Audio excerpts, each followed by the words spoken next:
I think the thing I remember most about Clint Eastwood is that Clint Eastwood is the greatest guy on the planet. He remembered me from that small role in Magnum Force, and he was off doing other big movies. If you ever loved Vega, you might find yourself pausing in silence upon learning that Robert Urich passed away 20 years ago. He wasn't a scandal-chasing star, nor did he thrive on gimmicks. He was simply a kind, talented, and resilient man. Over 3 decades, Robert Urich appeared in 15 television series, often portraying righteous, exemplary characters. But behind the spotlight was an unrelenting battle with a rare form of cancer, one that lasted 6 years and ultimately claimed his life. Robert Urich died in the arms of his wife of 27 years, Heather Menzies, surrounded by their 3 children. But the story didn't end there. 15 years later, Heather also passed away from brain cancer, leaving behind a legacy not measured by roles played, but by the way they lived and loved, quietly, steadfastly, without surrendering to fate. What truly happened to Robert Urich and his wife will make you pause, reflect, and feel a deep sense of loss. Robert Urich was born on December 19, 1946, in Toronto, Ohio, a small industrial town along the river, where steel and faith were the foundations that sustained the community. He was the son of John Paul and Cecilia Monica Urich and carried Rusin and Slovak heritage. His family followed the Byzantine Catholic Church, a strict tradition that instilled in Robert a deep sense of discipline and resilience from an early age. Even during his high school years, Robert displayed exceptional abilities. He was a top student and a standout athlete, particularly in football. His athletic talent earned him a full scholarship to Florida State University, where he played as a backup center on the football team during the 1965 to 1966 season. Though he didn't get much time on the field, that period left him with 2 things that would profoundly shape his life: a spirit of teamwork, and his first connection with Burt Reynolds, who would later open the doors of Hollywood for him. Although he studied physical education, Robert's true passion lay in media. He graduated with a degree in radio and television, then went on to earn a master's degree in broadcast research and management at Michigan State University. After college, he worked at WGN-TV in Chicago in the sales department, and later became a weather announcer. But behind that stable career was a quiet ambition. Robert secretly studied acting and took part in small local theater productions. Because of this, he was discovered and fired by the TV station, a shock, but also a turning point. That event forced him to choose: remain safe in the world of broadcasting or take a leap into the uncertain world of acting. He chose the leap, and that bold decision would define the course of Robert Urich's entire career and life. Robert Urich's decision to leave television broadcasting to pursue acting didn't bring instant success, but it soon led him to a stage in Chicago, where he joined a production of The Rainmaker, a small play but a significant push. There he performed alongside his old college friend, Burt Reynolds. More than just a colleague, Reynolds became Urich's first mentor in the business. It was Reynolds who told Robert, "You've got it in you. Go to Los Angeles.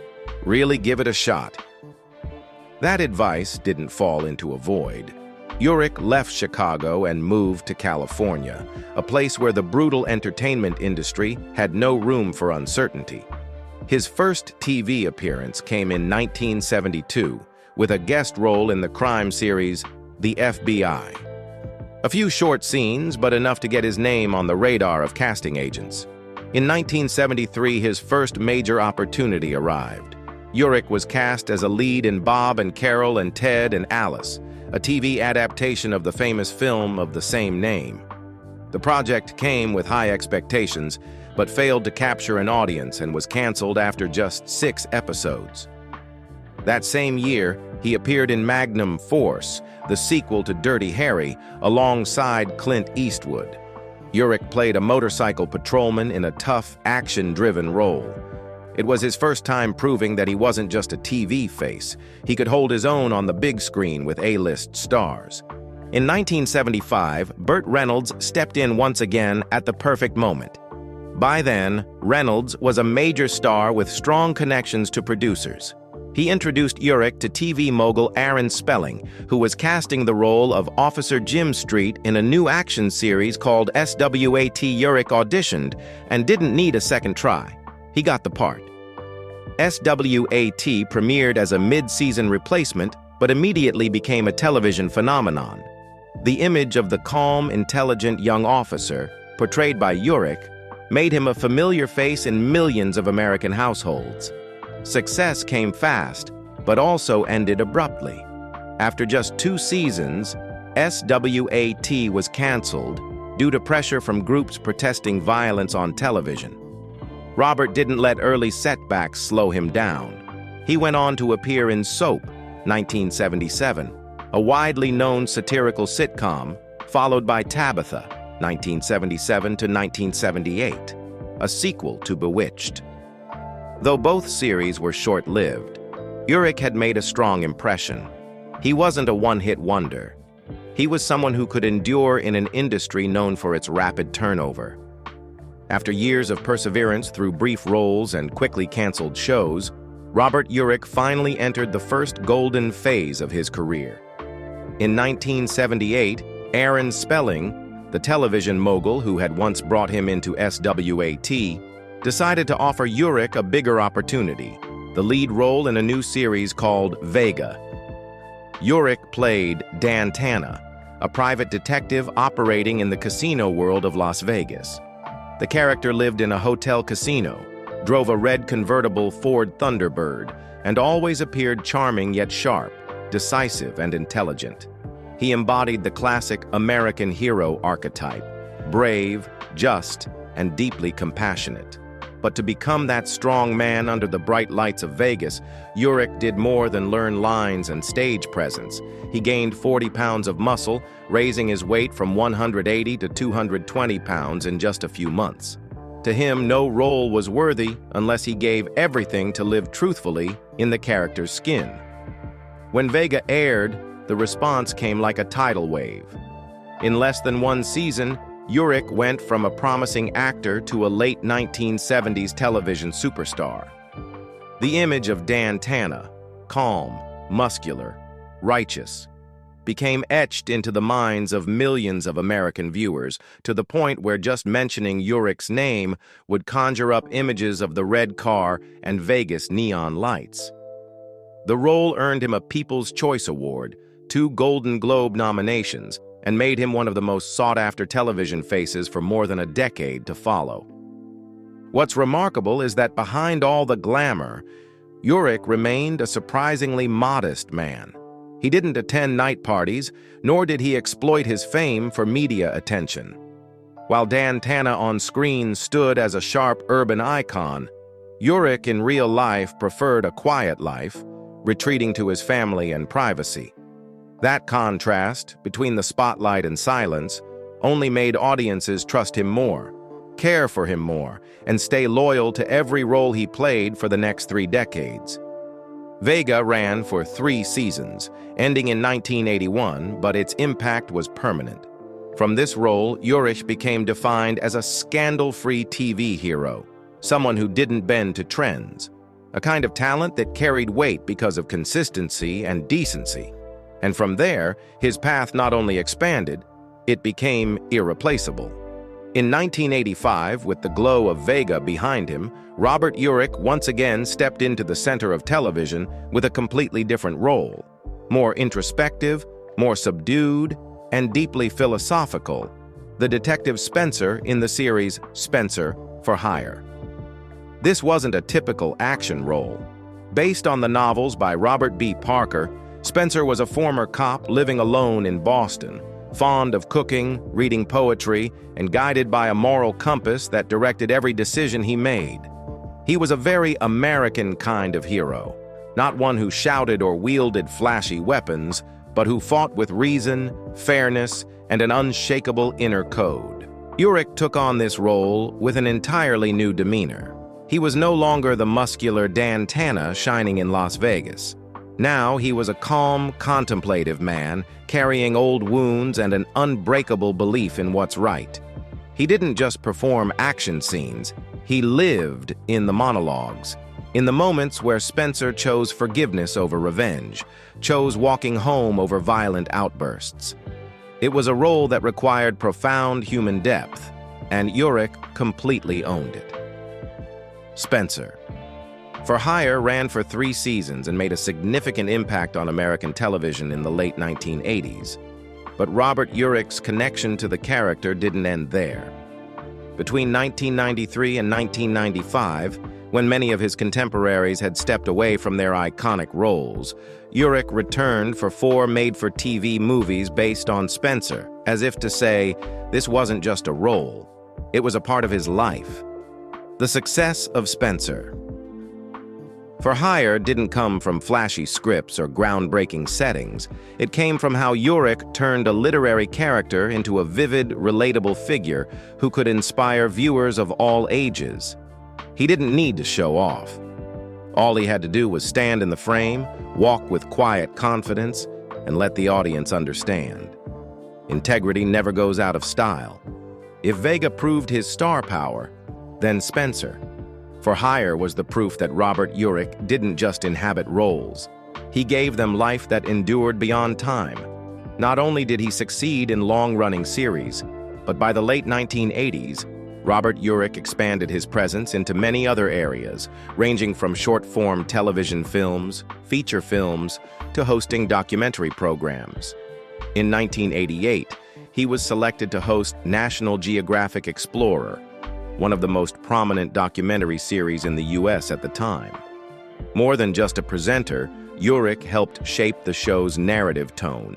Simple, accessible, yet always sparking curiosity and emotion.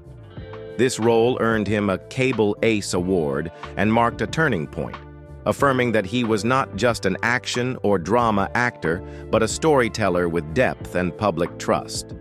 A year later, in 1989, Urich returned to the screen in one of his most memorable performances. Jake Spoon in the classic Western miniseries Lonesome Dove. Adapted from Larry McMurtry's Pulitzer Prize-winning novel, the film received widespread acclaim and numerous award nominations.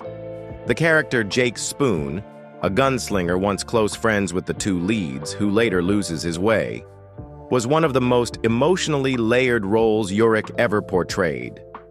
He didn't try to make Jake good or bad, just human, full of contradictions, mistakes, and the sadness of moral downfall. Critics praised Urich's restraint and authenticity, calling it one of the irreplaceable performances in Lonesome Dove. Throughout the 1990s, Urich continued to take part in various television and film projects, though not all achieved major success. He starred in Gavilan, the action comedy The Ice Pirates, 1984, the political drama Turk 182, 1985, and joined the reboot Love Boat, The Next Wave, 1998 to 1999. In 2001, he ventured into sitcom with Emeril, a comedy centered around celebrity chef Emeril Lagasse. Although the show was short-lived, these choices reflected Urich's willingness to explore, never boxing himself into one type, whether as a muscle-bound detective or a philosophical loner.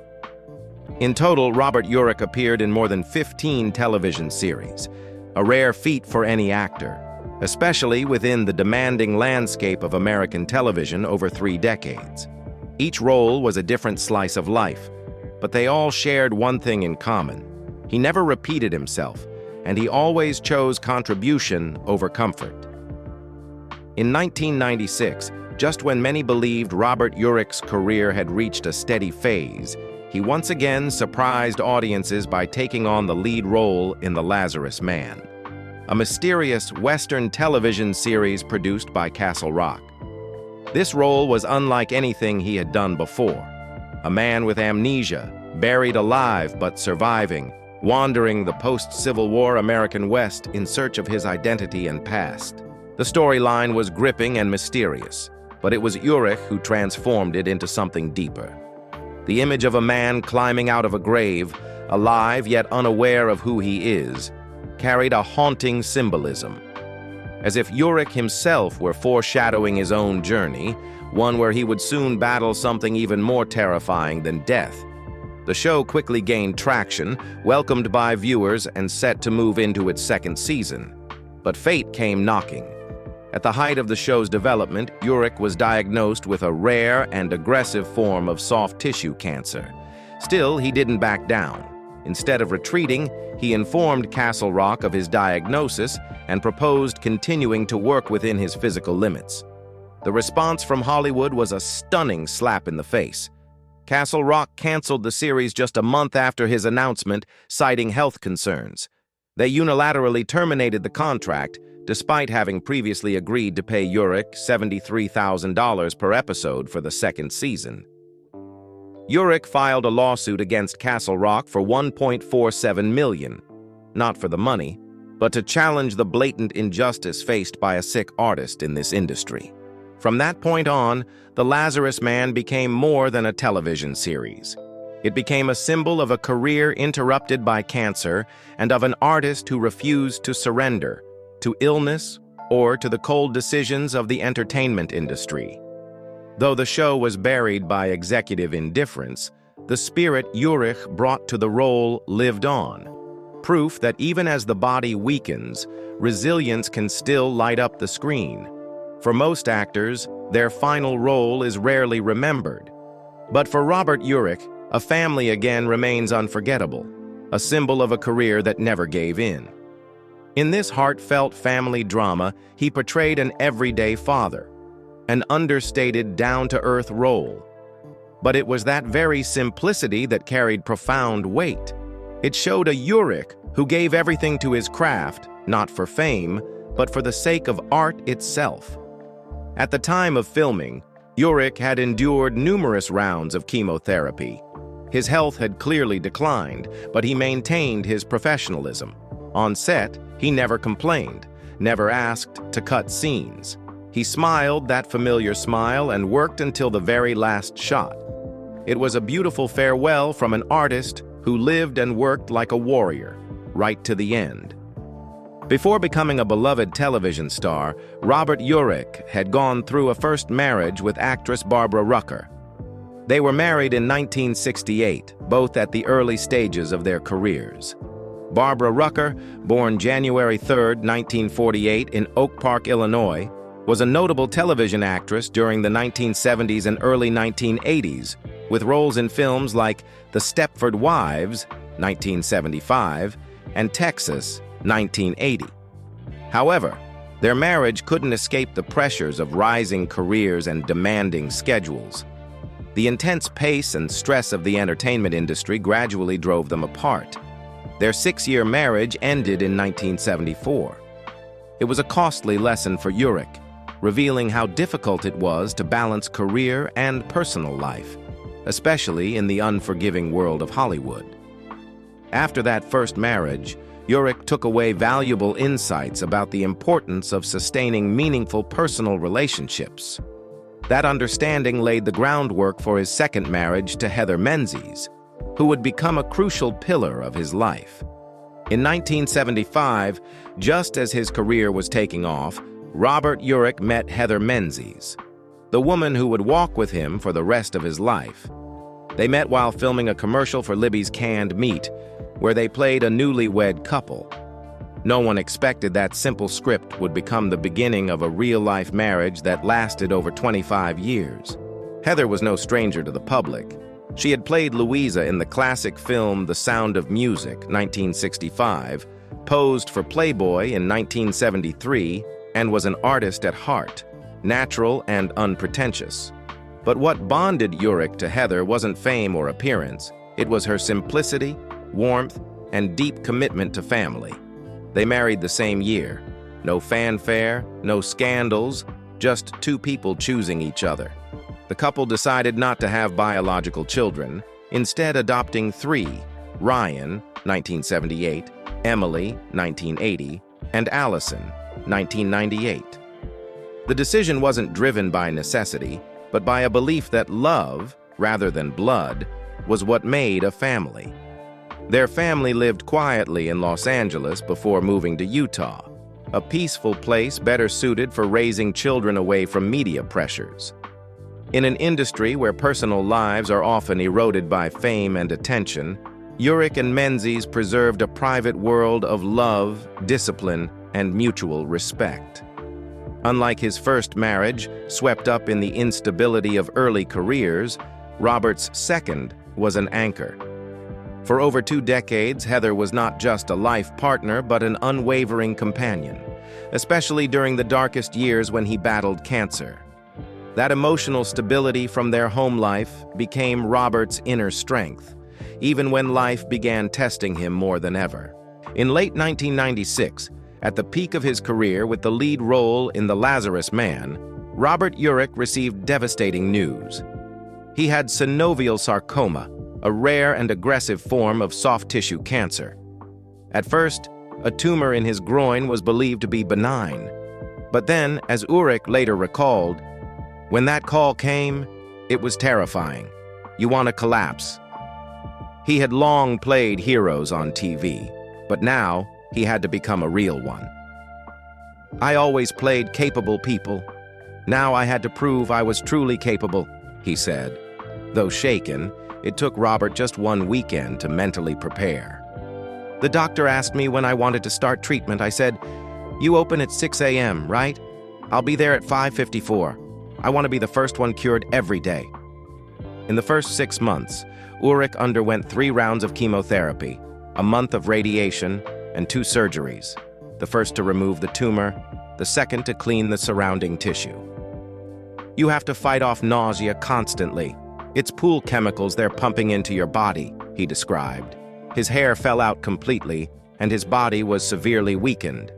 But Urich kept working, appearing on Broadway as Billy Flynn in Chicago, hosting shows like ABC's Vital Signs, Boat Works, and special programs for National Geographic. One touching moment came when he was offered a wig for a television show, and he agreed. But for Vital Signs, the crew asked him to appear as himself, someone in recovery, honest and unhidden. "On that show, my hair was starting to grow back," he recalled, "and I liked that. It was very honest." In 1998, doctors declared him cancer-free. Yet every 3 months, he still had to be checked, because even he sometimes wondered, has it really gone away? His body remained tired, the nausea persisted, but his determination never wavered. Robert Urich refused to let illness define him. He transformed his cancer journey into something meaningful, becoming a national spokesman for the American Cancer Society, sharing his story to inspire millions of others fighting the same battle. In just the first 6 months, he received more than 50,000 letters from viewers, people who saw him not just as an actor, but as a symbol of strength. Urich once said, "I don't want to spend another 10,000 hours in trailers or makeup chairs. I now know what I want, things that bring a different feeling, a different meaning, and I can still inspire, just in my own way." By his side, always, was Heather Menzies, his wife who had once survived ovarian cancer herself. After Robert passed away on April 16, 2002, at the age of 55, Heather founded the Robert Urich Foundation to support cancer research and treatment. She dedicated most of her remaining years to this charitable mission. In 2017, tragedy struck again when Heather was diagnosed with brain cancer. Just 4 weeks later, on Christmas Eve, she passed away at the age of 68, leaving behind their 3 children, Ryan, Emily, and Allison. Ryan, inspired by his father, left acting behind to become an infectious disease specialist. Emily became an emergency room nurse, and Allison chose a quiet life, away from the spotlight. The story of Robert Urich and Heather Menzies isn't just the tale of 2 well-known actors. It is a testament to love, resilience, and compassion. They lived, they fought, and they left behind a legacy that will never fade in the hearts of those who admired them. After the cancer-free announcement in 1998, Robert Urich continued working, continuing to embody the strong, inspiring image of a man who had stared down death and won. But that battle was never truly over. In late 2001, cancer returned, this time more silently, more aggressively. He no longer had the strength he once did, yet still refused to surrender. There were no pleas for sympathy, no tearful press conferences. Just Robert Urich, still showing up. In April 2002, after a serious respiratory complication, Robert Urich was hospitalized in Los Angeles. He passed away quietly on April 16th at the age of 55. At his bedside were his 3 children and the woman who had stood by him for 27 years, Heather Menzies. His ashes were returned to the family's beloved vacation home in Ontario, Canada, a peaceful retreat between filming, where holidays were spent, where warm afternoons drifted by with laughter and old music playing. But life doesn't stop at death. In 2017, 15 years after her husband's passing, Heather Menzies, who had once stood shoulder to shoulder with Robert in his battle with cancer, was diagnosed with brain cancer. The disease progressed so rapidly it left no room for treatment. She died on Christmas Eve, just 4 weeks after her diagnosis, as if fate had chosen to spare her from living too long in endless grief. Their story, Robert and Heather's, was never just about 2 actors. It was about loyalty, about a steadfast home weathering every storm, and about a kind of love that outlived the spotlight. That love lives on not only in the 3 children they raised together, but in the lives those children chose. Ryan, the eldest, once pursued acting, but he let it go to become an infectious disease specialist, someone who spends his life healing others, much like his father once battled a terminal illness. Emily became an emergency room nurse, facing life and death each day, perhaps carrying her father's sensitivity and strength into every shift. Allison, the youngest, adopted in 1998, continues to live quietly, just as her parents once chose, without spectacle, without noise, simply holding true to the values they believed in. Robert Urich once said, "I can't control what happens to me, but I can control how I respond to it." And he did, through unwavering grace in every small act, by refusing to become a victim and instead becoming a guide. In an entertainment world that's always changing, Robert Urich's name may not be the most prominent, but for those who watched Spencer, For Hire, followed Lonesome Dove, received one of his encouraging letters during treatment, or simply saw him smiling, bald, on television, they'll remember, and they'll never forget a hero like him. The echo Robert Urich left behind isn't measured by the number of films he appeared in, but by the way he lived, resilient, kind, and never willing to surrender.